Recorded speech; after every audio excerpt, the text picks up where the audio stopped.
Bismillahirrahmanirrahim. Assalamualaikum warahmatullahi wabarakatuh. Alhamdulillah alladzi bi ni'matihi tatimmus shalihat. Asyhadu an la ilaha illallah wahdahu la syarikalah wa asyhadu anna Muhammadan abduhu wa rasuluh la nabiyya ba'dah. Allahumma shalli wa sallim ala nabiyyina wa rasulina Muhammad sallallahu alaihi wasallam wa ala alihi wa ashabihi wa man tabi'ahu bi ihsani ila yaumiddin. Amma ba'du. Bapak Ibu jamaah rahimakumullah, alhamdulillah kita di pertemuan kembali setelah 3 pekan kita libur.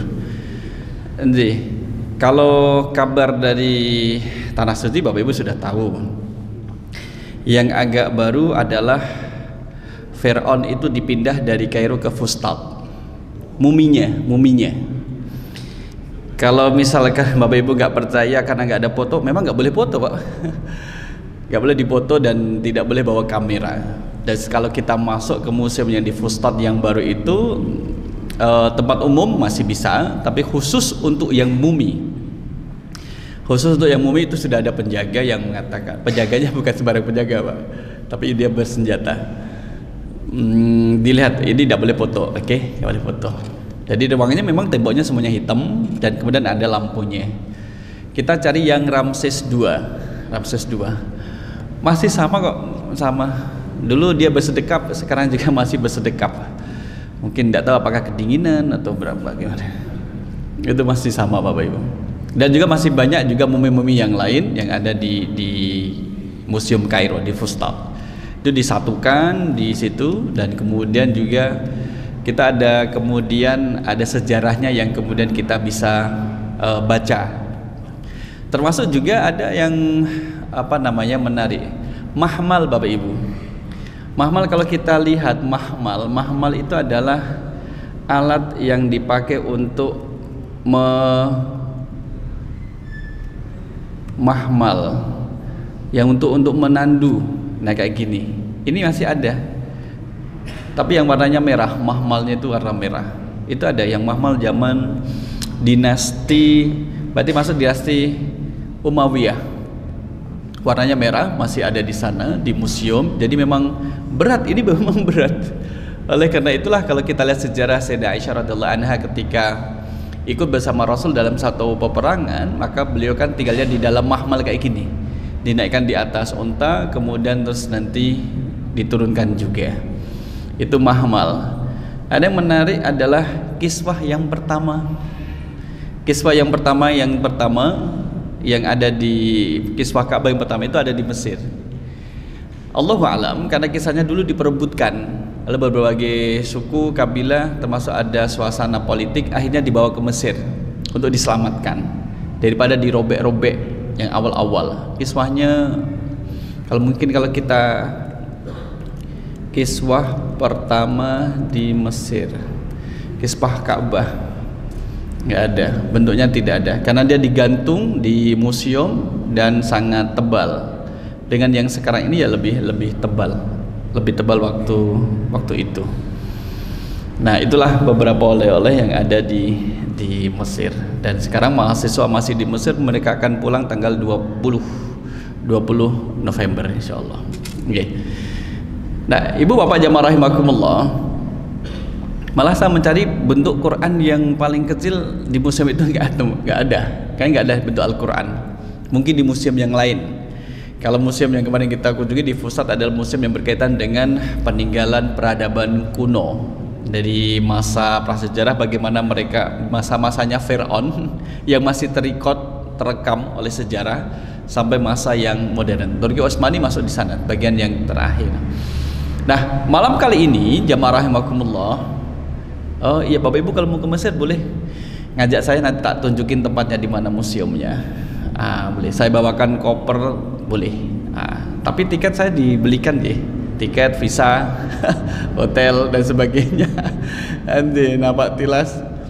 Termasuk juga saya kesini ya, ini yang yang menarik bagi saya adalah kemudian bisa napak tilas ke, saya kembali ke kampus. Nah, ini fakultas saya dulu Bapak Ibu. Namanya Fakultas Kulliyatul Lughatil Arabiyah. Meninggalkan ini 2010 dan balik lagi 2025. Berarti sudah berapa tahun? 15 tahun. Suasananya masih sama, suasananya itu masih sama. Ya, ini hari Sabtu saya berpenampilan seperti ini agar bisa masuk. Kalau penampilannya najis malah tidak boleh masuk gitu. Cuman passwordnya satu, kalau mau masuk Bapak Ibu akan ditanya kulit E, kulit E. Jawabnya apa Pak kira-kira? Kulit E, kulit E, kulit E. Kulit itu fakultas apa gitu? Kulit E itu bahasa amiyahnya Mesir. Kulit E, fakultas apa? Jadi kita lewat melalui security 3 orang. Kulit E, dia santai aja ngomong kulit E. Ya kita ngomong Lughah Arabiyah, bahasa Arab. Masuk karena kita bisa jawab. Tapi yang kemudian tidak biasa dengan dialek seperti itu kan kulit E. Oh berarti bukan orang sini. Masuk suruh keluar. Sederhana seperti ya. Dan disinilah tempat kalau kita ngurus terkait dengan persuratan itu dari jendela ini. Dari dulu sampai sekarang masih Pak. Kalau kita ketemu TU dari jendela ini. Dan satu jendela itu satu prodi. Karena kami fakultasnya fakultas yang tidak banyak peminatnya. Angkatan saya itu 2003 yang di bahasa Arab 14 orang. Yang selesai 7 orang, yang 7 tidak ketahuan di mana yang selesai. Tapi kalau fakultas Usuluddin, fakultas syariah itu ratusan Pak. Bahkan mahasiswa sekarang sudah menjadi ribuan, tapi yang di bahasa Arab tetap sedikit peminatnya. Inilah kemudian yang beberapa kali ingin kita coba untuk di sana, alhamdulillah. Dan kita punya 20.000 mahasiswa Indonesia yang belajar di Al-Azhar Mesir. 20.000 Bapak Ibu, sangat banyak, jumlah sangat banyak. Suasana belakang kampus ini yang dulu masa kami tidak ada yang tinggal, sekarang sudah ramai yang tinggal dekat kampus, sekitar kampus. Tinggal jalan kaki dan ikut kegiatan di Masjid Al-Azhar. Catatannya adalah tentang kesehatan karena bangunannya berdempetan sehingga kesegaran udara juga harus dipertimbangkan. Karena daerah yang padat penduduk di belakang. Tapi banyak sejarah yang ada di sana Bapak Ibu. Kalau mau belanja ada di Khan Khalili. Inilah suasana terakhir. Sudah bisa masuk kayak gini, seneng banget Bapak Ibu. Cuman belum bisa masuk karena dijaga di depan ini ada penjaganya. Dan saya tidak membawa kartu mahasiswa yang dulu. Meskipun saya masih menyimpan kartu mahasiswa tahun 2004, saya masih punya. Tahun 2004 masih punya kartu mahasiswanya. Masih dilaminating dan digunting. Guntingnya nggak presisi lagi. Guntingnya itu nggak presisi. Itulah uniknya dan masih berkembang. Nah, di sini jamaah rahimakumullah, Al-Qur'anu wa mau'izatun. Al-Qur'anu mau'izatun wa tadhkiratun wa ni'amullahi fi nafsil insan. Kita akan membahas terkait dengan surah Abasa ayat yang ke-11 sampai ayat yang ke-23. Satu makta ini berbicara tentang Al-Quran sebagai peringatan, sebagai nasihat dan juga peringatan. Yang di dalamnya juga ada nikmat-nikmat Allah pada diri manusia. Allah memberikan nikmat pada diri kita yang kita itu mau bersyukur atas nikmat tersebut, mau mengucapkan alhamdulillah kalau kita diingatkan. Bapak-bapak tadi siang sudah diingatkan kan untuk bersyukur? Masih ingat ya? Masih ingat, berarti belum tidur ketika khutbah Jumat. Kan kita diingatkan untuk bersyukur kepada Allah atas nikmat-nikmat yang Allah berikan kepada kita. Nah, inilah pembahasan kita Al-Quran sebagai peringatan. Ayat 11 sampai 23. A'udzubillahi minasyaitonirrajim. Bismillahirrahmanirrahim. Kalla innaha tazkirah. Kalla, sekali-kali jangan begitu. Maka ini kemudian Allah menegur Nabi Muhammad SAW yang bersikap apa? Pada awal Abasa bermuka masam terhadap Abdullah bin Ummi Maktum. Jadi kalau ada yang meminta nasihat, jangan kemudian cemberut, kasihlah dia nasihat. Ini untuk kita. Kalau ada yang minta kemudian pelajaran agama, ajarilah dia semampu kita. Kita mampu mengajari Al-Fatihah, kita ajari. Kita mampu mengajari tahsin Al-Fatihah, ya kita ajari itu, karena kita mampunya di situ. Artinya adalah kita mau kontribusi, mau mengajarkan orang lain. Hari ini kita belajar, waktu berikutnya kita akan mengajar. Hari ini kita mengajar, waktu berikutnya kita juga akan belajar. Gitu. Kalau innaha tazkirah, indaha sesungguhnya ajaran Allah itu tazkiratun merupakan peringatan. Kalau kita menghadiri majlis taklim, yang dalam majlis taklim itu menyampaikan firman-firman Allah, hadis-hadis Nabi, itu maknanya kita mengingatkan diri kita. Yang menyampaikan peringatan pun memperingatkan dirinya sendiri. Saya menyampaikan peringatan pun saya memperingati diri saya sendiri. Bapak Ibu yang hadir dalam acara ini, majlis ilmu ini, juga kemudian mengingatkan dirinya sendiri. Jadi semakin kemudian kita sering menghadiri majlis ilmu, maka semakin sering kita mengingatkan diri sendiri sehingga berhati-hati dalam mengarungi kehidupan ini. Kalau misalkan 1 minggu, ya Allah, kering, tidak ada satu majlis ilmu pun yang dihadiri, kering Pak kita itu. Ustaz, sibuk saya cukup dengerin YouTube. Ya boleh saja, nggak ada larangannya. Tapi itu kan bukan majlis ilmu, cuman melihat video saja.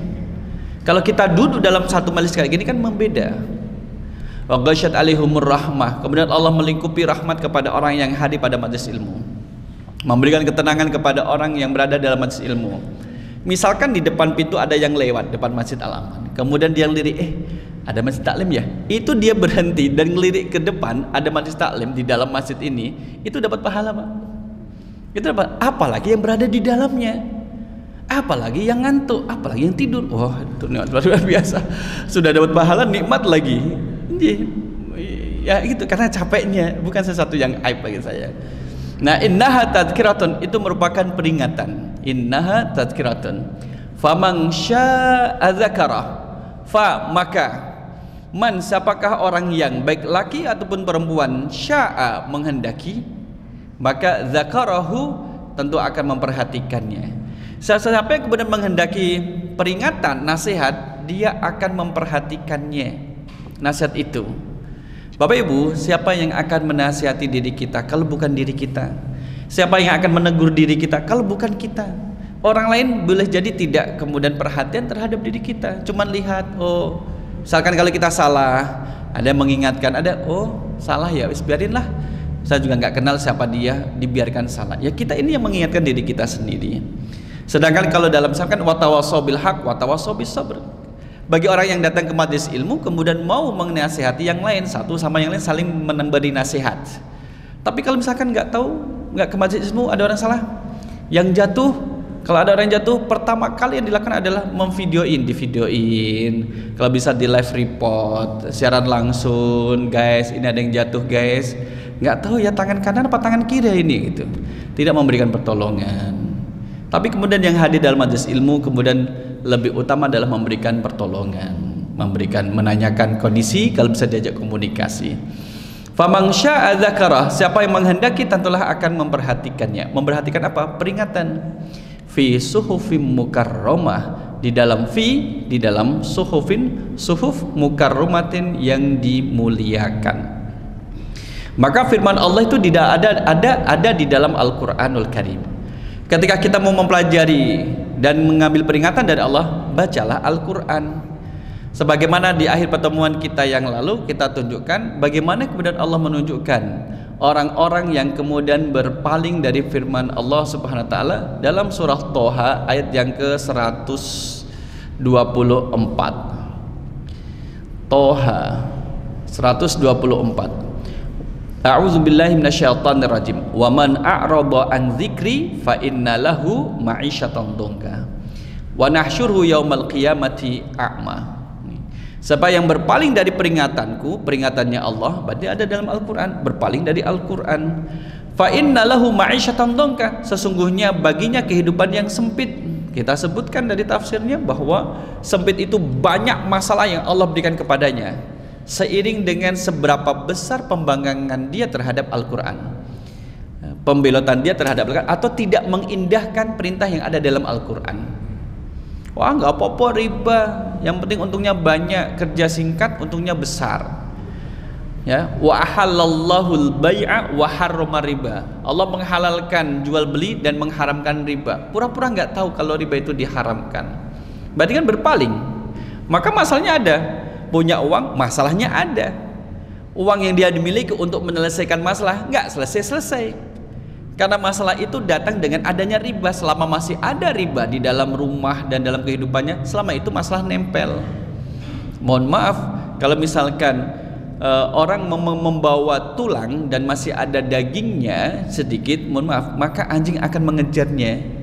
Anjing mengejarnya itu bukan karena dia lari, tapi membawa ini loh, membawa tulang yang ada sedikit daging, itu yang dikejar. Masalah datang bukan karena dirinya, tapi riba yang ada dalam dirinya. Kalau kita introspeksi pada diri kita, masalah datang pada diri kita boleh jadi karena ada dosa, maksiat yang kita sadar melakukannya tapi tidak mau berhenti. Tidak mau berhenti, tidak mau menyudahi. Enak kok, mumpung lagi enak. Aji pongna pongno. Kepanjangan apa? Mumpung enak, mumpung ono. Wa nahsyuruhu yaumal qiyamati a'ma. Dan besok kemudian di hari akhir, di dunia dalam kondisi yang sempit, urusannya sempit, dan kemudian ada mufasir menyebutkan ketika dimasukkan ke liang lahat itu dihimpit oleh tanah yang ada di liang lahatnya, tanah kuburnya, menghimpit sampai pada tulang rusuknya. Di akhirat, wa nahsyuruhu dikumpulkan oleh Allah a'ma, dalam kondisi yang buta, dia tidak bisa melihat. Protes loh, karena di dunia suka protes, di akhirat pun protes. Qala rabbi lima hasyartani a'ma. Dia berkata, ya Tuhanku, lima hasyartani a'ma, mengapa engkau mengumpulkan aku dalam keadaan buta? Waqad kuntu basira. Dulu di dunia saya itu bisa melihat, ya Allah. Kenapa di sini jadi buta gitu? Dia protes gitu. Maka Allah mengingatkan lagi. Allah Maha bijaksana, dia ingatkan lagi, qala. Allah berfirman, kadzalika, yang demikian itu, butamu itu tidak bisa melihatnya kamu di akhirat ini, itu dikarenakan atas ayatuna, telah datang dahulu, telah datang kepadamu ayat-ayat kami, fanasitaha, tapi engkau mengabaikannya, tidak mau mengindahkan ayat-ayat Al-Quran itu. Wa kadzalikal yauma tunsa, begitu pula pada hari ini engkau diabaikan. Oleh karena itulah dalam hadis dalam kitab At-Tibyan fi Adabi Hamalatil Quran itu, Al-Quran itu bisa mengangkat derajat suatu kaum karenanya, dan karena Al-Quran itu bisa merendahkan suatu kaum. Kaum yang diangkat derajatnya adalah kaum itu mengangkat derajat Al-Quran. Kaum yang direndahkan derajatnya karena kaum itu merendahkan Al-Quran. Tarik pada diri kita. Kita dimuliakan oleh Allah karena kita memuliakan Al-Quran. Seseorang dihinakan Allah karena dia menghinakan Al-Quran, meremehkan Al-Quran, menyepelekan Al-Quran. Maka kembali di dalam surah Al-Isra, dikembalikan dalam surah Al-Isra-nya, nanti ayat yang ke-7 kita lihat, in ahsantum ahsantum li anfusikum wa in asatum falaha. Jika kamu berbuat baik, berarti kamu telah berbuat baik untuk dirimu sendiri. Wa in asatum falaha, jika kamu berbuat jahat, kerugian dari kejahatan itu kembali pada dirimu sendiri. Kalau kita perhatikan dalam diri kita, ya, baik dan buruknya sesuatu yang menimpa pada diri kita tidak terlepas bima kasabat aidikum, tidak terlepas dari apa yang kita lakukan. Kalau kita sudah berbuat baik nih, Ustaz, saya kan sudah berbuat baik, saya sudah bertobat dengan tobatan nasuha, alhamdulillah, saya juga bersedekah dan sebagainya, alhamdulillah. Kebaikan, keburukan sudah saya tinggalkan, saya memaafkan, saya kemudian meninggalkan yang dulu, masa-masa lalu udah ditinggalkan. Kenapa saya masih diuji oleh Allah? Gitu. Kenapa saya masih diuji oleh Allah? Maka dalam satu hadis, Allah itu kalau suka terhadap hambanya, suka terhadap ketaatan seorang hamba, Allah akan uji, ibtalahu.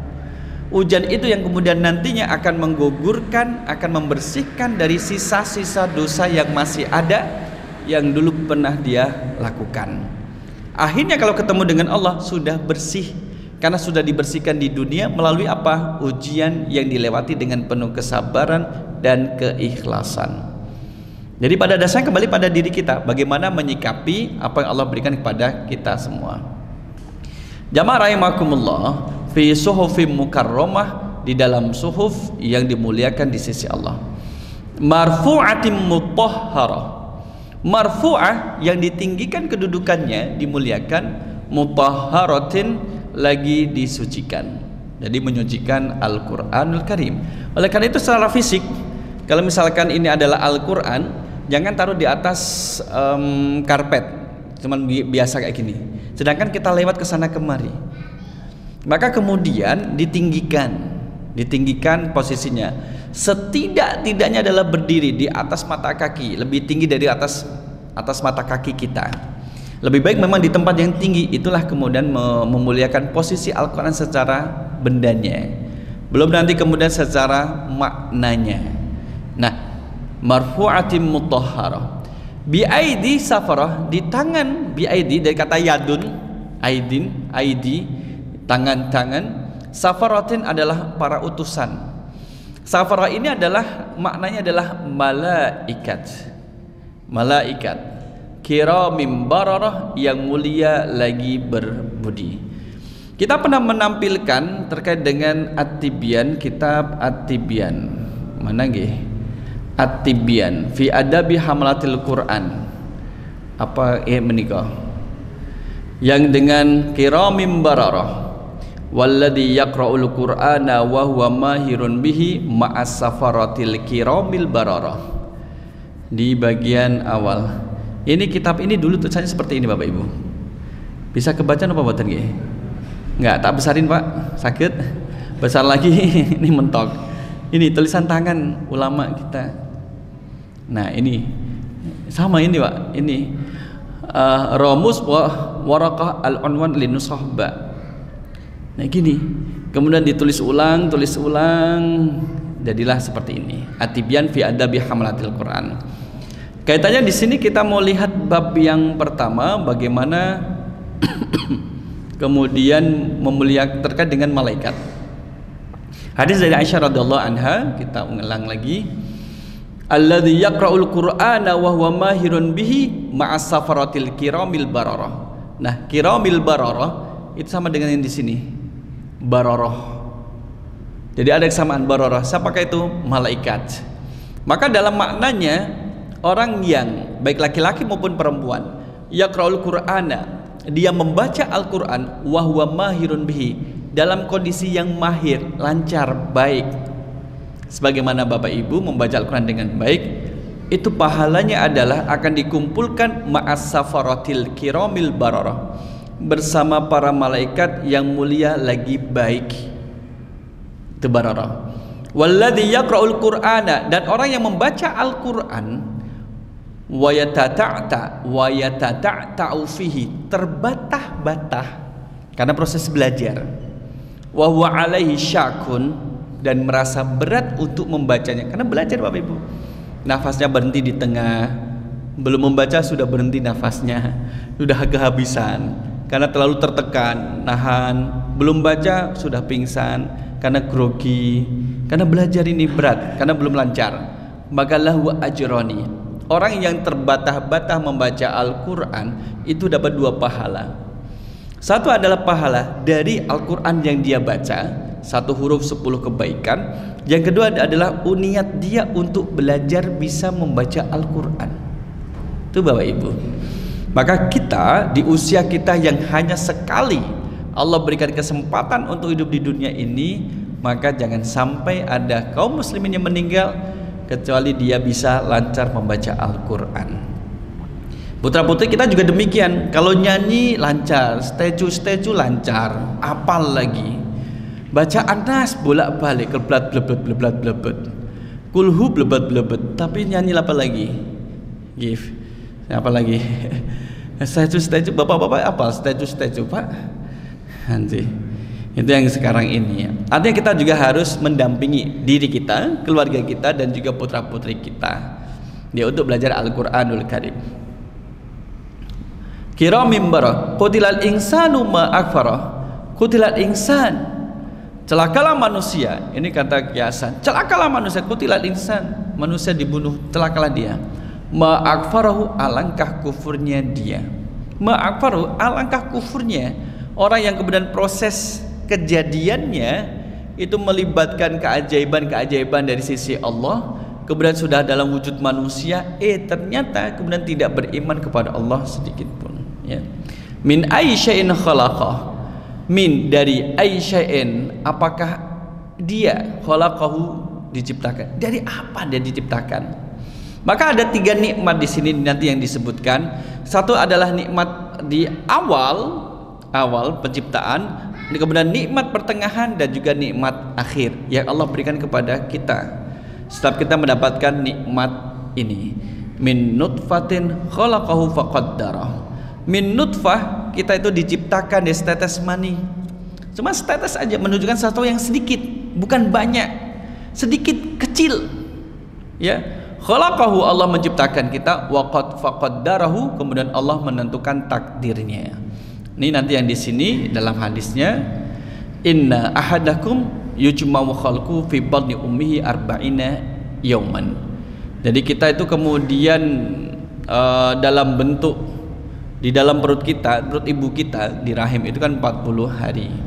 Summa yakunu dzalika alaqatan mithla dzalik. Summa yakunu fi dzalika mithla dzalik. 40 hari berupa nutfah, setetes air mani, kemudian alaqah, kemudian menjadi segumpal darah. Summa yakunu fi dzalika mudghah, summa berubah menjadi sekerat daging, masing-masing 40 hari. Summa yursalul malaku fayanfuhu fihi ruh, kemudian Allah mengutus malaikat dan meniupkan ruh ke dalam janin itu. 40 kali 3 120. 120 bagi 30 hari 4 bulan. 4 bulan itu ini yang merasakan ibu-ibu ya. Kemudian terus ada gerakan di dalam rahimnya yang sedang hamil itu. Mungkin nggak ibu-ibu, bapak-bapak merasa, loh bu, perut bapak kok ada gerakan-gerakan loh gitu. Itu mah bukan gerakan, Pak. Itu lapar itu, Pak. Kok kerucuk-kerucuk ya? Lah itu apa, ada janinnya? Nggak mungkin ada janinnya. Itu kerucuk-kerucuk itu karena lapar itu. Bukan karena ada janinnya. Nggak ada janinnya, Pak. Yang ada adalah tulang itulah, Pak, yang kita makan ikan sak tulang-tulangnya itu. Fayanfu fihi ruh, maka Allah tiupkan ruh. Wa yu'maru bi arba'i kalimat, maka diperintahkan untuk menetapkan 4 hal. Untuk menulis 4 hal. Bikat birizkihi, menentukan rizkinya. Wa ajalihi, dan ajalnya. Jadi setiap bayi yang ada dalam janin ibunya itu lahir itu sudah membawa rizki. Dia sudah punya bagian rizki, tidak mengurangi jatah rizki orang tuanya sedikit pun. Tidak mengurangi jatah rizki saudaranya juga. Sudah ada rizkinya masing-masing. Kita ini membawa rizki kita masing-masing. Dikasih makanan siomay beberapa potong, kita cuma makan 2. Memang rizki kita itu 2. Mau makan 3, nggak pengen. Ayo tambah 1 lagi biar kenyang. Nggak pengen. Memang itu bukan rizkinya kita. Jadi kita nggak bisa mengambil rizki orang lain. Gitu. Wa ajalih, dan ajalnya, hidup matinya. Wa amalihi, dan amalannya. Rizki, ajal, amal perbuatan. Yang keempat, wa syaqiyun au sa'idun, apakah dia celaka atau bahagia. Mana yang menentukan tentang jodoh? Ada nggak di sini? Nggak ada. Maksudnya tidak di sini, tidak di hadis ini, tapi semua sudah ditentukan oleh Allah Subhanahu wa taala. Maka ini kemudian bagi janin itu kemudian sudah ada ketentuannya. Allah menentukan dan kita yang tidak tahu. Maka kemarin sampai ditemukan ada janin yang ditemukan di daerah Sleman Utara tuh, Pak. Pagi-pagi udah mengambang. Nauzubillah, kasihan itu, kayak kasihan. Nah, inilah proses terciptanya manusia. Ya, sangat kemudian banyak kenikmatan yang Allah berikan. Tsummas sabila yassarah, kemudian jalannya dimudahkan. Nah, setelah kemudian Allah menciptakan kita, Allah itu memberi kemudahan kepada kita, Bapak Ibu. Kalau kita lihat dalam tafsirnya, setelah kemudian kita diperingatkan untuk bersikap lemah lembut dalam berdakwah, ud'u ila sabili rabbika bil hikmah wal mau'izatil hasanah wajadilhum billati hiya ahsan. Bersikap lemah lembut, tidak kemudian saling jidal, membantah, mendebat satu sama yang lain. Gak enak. Apalagi kemudian perdebatannya di media sosial, dilihat orang itu gak enak, dibaca orang tidak enak. Apalagi mohon maaf yang baca adalah muridnya, yang baca adalah orang yang mohon maaf lagi belajar ilmu agama. Kok kayak gini ya si A dengan si B, kan mereka ahli ilmu dan sebagainya. Maka kalau misalkan memberi nasihat, nasihatlah yang baik. Kalau tidak bisa, tabayun, klarifikasi, temui orangnya. Maka di sini apa yang disampaikan Allah kepada Nabi Muhammad itu untuk menjadi pelajaran bagi kita untuk bersikap lemah lembut kemudian dalam berdakwah. Kalla innaha tazkirah. Maka kemudian tazkirah itu ada dua, peringatannya itu ada dua. Faman syaa dzakarah. Faman syaa dzakarah, orang yang membutuhkan, memerlukan peringatan, dia akan datang. Dia akan mendatangi peringatan itu, akan duduk, menyimak, memperhatikan, mengingat, kemudian akan mengamalkannya. Karena dia memerlukan peringatan, Bapak Ibu. Maka ikut mengikuti peringatan yang dia dapatkan. Yang kedua, peringatan itu, tazkirah itu adalah fi suhufim mukarramah, ada di dalam Al-Qur'an. Maka kalau kita mau yang ini kemudian saya sendiri juga belum berhasil. Ketika bulan Ramadan, interaksi kita dengan Al-Quran kan sangat kuat. Gitu Bapak Ibu. Kalau di bulan Ramadan kalau ada orang tidak mau baca Al-Quran, tidak mau berinteraksi dengan Al-Quran, mau lakukan itu di bulan apa?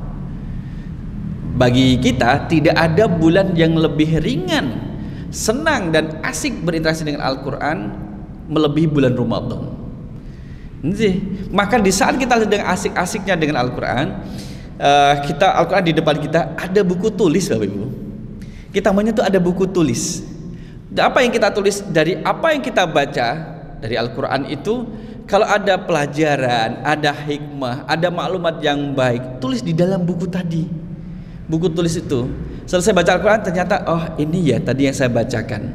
Yang kita dapatkan ini ketika sudah hatam, alhamdulillah berhalaman-halaman. Nanti kemudian baca Al-Quran dari awal lagi, dibuka catatan lagi. Oh ternyata ada tambahan lagi.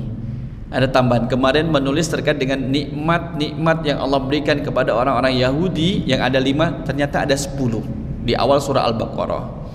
Oh kayak gini ya, oh kayak gini. Kunu qiradatan khasiin. Kemudian Allah memberikan perintah kepada orang-orang Yahudi Bani Israel, kunu jadilah kalian qiradatan, adalah kera, khasiin yang hina.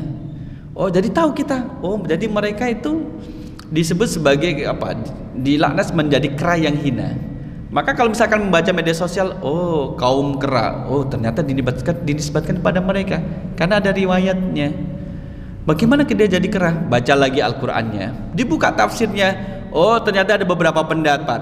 Yang pertama, mereka ini orang Yahudi Bani Israel pada waktu itu, kaumnya Nabi Musa alaihissalam, itu menjadi kera luar dalam. Luarnya kera, dalamnya juga kera, hatinya pun hati kera. Disebutkan sampai 3 hari mereka shock dengan bentuk barunya, sampai nggak mau makan dan mati bergelimpangan. Oh pendapat kedua bukan gitu. Pendapat kedua adalah luarnya kera, fisiknya itu kera, tapi hatinya masih hati manusia. Jadi mereka juga hatinya masih hati manusia, berpikir sebagaimana manusia, tapi karena shock kemudian terus tidak makan, mati. Yang ketiga, ternyata hatinya yang seperti hati kera, perilakunya kemudian hatinya kera, menggerakkan anggota tubuh yang fisiknya masih manusia, hatinya yang hati kera, maka perilakunya seperti perilaku kera. Nah maklumat yang baru itu kemudian kita tulis dalam buku tulis. Boleh jadi di saat mohon maaf kita sudah tiada, ada yang kita tinggalkan. Tadabbur dari pembacaan Al-Quran, sepemahaman kita, sependek ilmu yang kita miliki, ternyata kita bisa mendapatkan hikmah dari apa yang kita baca. Pegangan untuk keturunan, anak cucu nantinya. Nah inilah kemudian Al-Quran yang menjadi peringatan dan menjadi pengingat bagi kita semua. Kemudian di sini disebutkan bahwa wahum kiramun ala rabbihim, malaikat itu adalah makhluk yang tidak pernah bermaksiat kepada Allah. La ya'sunallaha ma amrahum wa yaf'aluna ma yu'marun. At-Tahrim ayat yang ke-6. La ya'sunallah, tidak pernah bermaksiat sedikit pun kepada Allah. Atas apa yang Allah perintahkan kepada mereka. Wa yaf'aluna ma yu'marun, dan selalu melakukan apa yang Allah perintahkan. Sekarang gini Bapak Ibu, malaikat dengan manusia, di antara keduanya ini siapa yang lebih mulia? Malaikat nopo manusia nih? No Pak, manusia. Malaikat ada yang seperti Abu Jahal, ada yang seperti Abu Lahab, Kalau kita generalisir, kalau kita umumkan, manusia dikumpulkan, malaikat dikumpulkan, maka malaikat lebih utama. Kenapa? Malaikat tidak ada yang pernah melakukan dosa, sedangkan manusia banyak yang melakukan dosa. Tetapi kemudian dalam tafsir Dr. Wahbah Zuhaili seperti ini, tapi surah Al-Baqarah itu menunjukkan, ya, saat pendapat yang muncul adalah manusia yang Nabi Muhammad, dalam hal ini adalah Nabi Muhammad, itu lebih mulia dari malaikat. Kenapa? Yang diambil sampelnya adalah Nabi Muhammad Sallallahu Alaihi Wasallam, yang di dalam diri beliau kemudian ada syahwat, sedangkan dalam diri malaikat tidak ada syahwat. Nah, oleh karena itu kemudian ketika kita selaku manusia itu bisa mendapatkan doa dari malaikat. Jadi malaikat itu bisa mendoakan kita.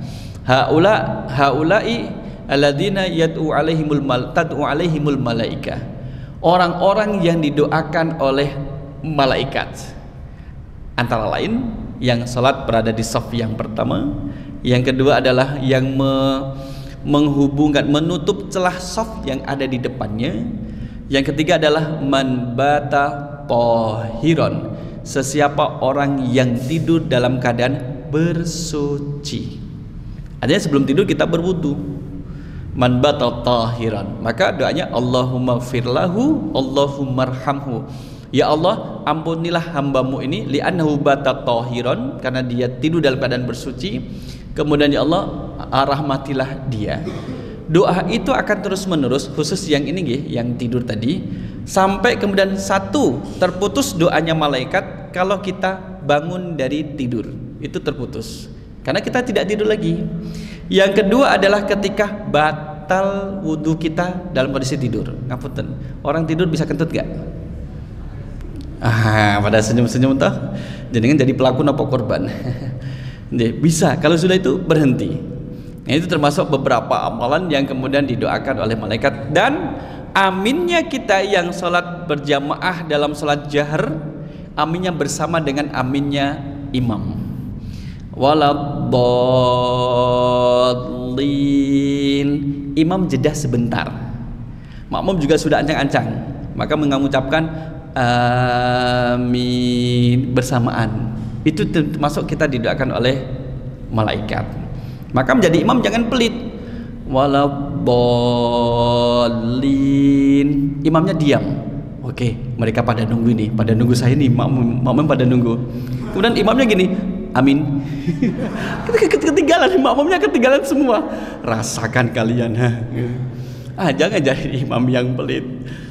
Nah, jamaah rahimakumullah, di sini juga disebutkan bahwa innallaha ta'ala wasafal malaikah bisifati salas. Ada 3 sifat yang Allah berikan kepada malaikat.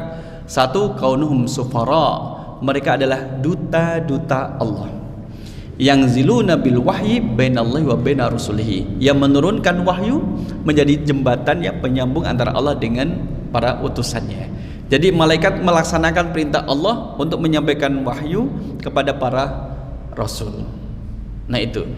Maka di dalam surah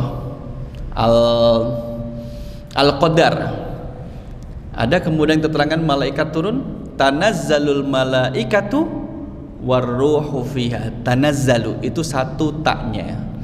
Kemudian dalam surah Fussilat ayat yang ke-30, Fussilat menikah nggih. Fussilat ayatnya kemudian kita cari ayat yang ke-30. Kita buka, innalladzina qalu, sesungguhnya orang-orang yang berkata Rabbunallahu, Tuhan kami adalah Allah, tsumastaqamu, kemudian dia beristiqomah, tatanazzalu alaihimul malaikah, maka akan turun malaikat-malaikat kepada mereka seraya berkata alla takhafu wala tahzanu, janganlah kamu takut dan bersedih hati. Takut dengan apa yang akan dihadapi di akhirat dan bersedih hati dengan yang ditinggalkan di dunia. Kalau di sini tatanazzalu, taknya berapa Bapak Ibu? Tatanazzalu, huruf taknya ada 2. Tatanazzalu. Di dalam Al-Qadar tanazzalul malaikatu, berapa huruf taknya? 1. Pada artinya sama-sama turun. Sama-sama turun artinya. Tanazzalu. Surah Al-Qadar. Berarti yang belakangan. Al-Qadar Kita lihat, oh jadi sini. Apa bedanya? Kalau dalam Al-Qadar cuma satu saja, sedangkan kemudian di dalam surah Fussilat itu kemudian ada dua. Maka di dalam surah Al-Qadar, Tanazzalul Malaika itu menjelaskan turunnya malaikat itu pada malam kemuliaan Lailatul Qadar. Ya kan? Pada Lailatul Qadar. Dalam setahun berapa banyak Lailatul Qadar? Dalam setahun, Pak? Sekali, maka taknya satu. Sedangkan dalam surat Fussilat, tatanazzalu ini menerangkan turunnya malaikat ketika setiap ada orang mukmin mukminah meninggal, maka malaikat akan turun menemuinya sambil menyampaikan pesan, alla takhafu wala tahzanu, jangan takut, jangan bersedih. Kita dengarkan azan.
Jamaah rahimakumullah, Dr. Fadil Samrai itu kemudian mengamati kenapa tanazzalu dalam Al-Qadar taknya satu, kemudian tatanazzalu dalam surah Fussilat ayat 30 taknya dua. Ini dia dari sisi ilmu balaghahnya. Kalau Al-Qadar setahun itu hanya terjadi sekali, sedangkan kemudian satu tahun berapa jumlah orang mukmin mukminah yang meninggal, Bapak Ibu? Dalam satu tahun pinten? Banyak kan? Maka saking banyaknya itulah kemudian tambahnya tak lagi tatanazzalu, menunjukkan berulang-ulang kalinya malaikat itu turun untuk menyampaikan pesan Allah kepadanya bagi mereka yang mengatakan beriman kepada Allah dan beristiqomah, meninggal dalam keadaan beriman, maka dapat pesan alla takhafu wala tahzanu. Jadi jangan takut dan jangan bersedih. Bapak Ibu pernah dapat pesan ini dari malaikat? Tanda-tanda.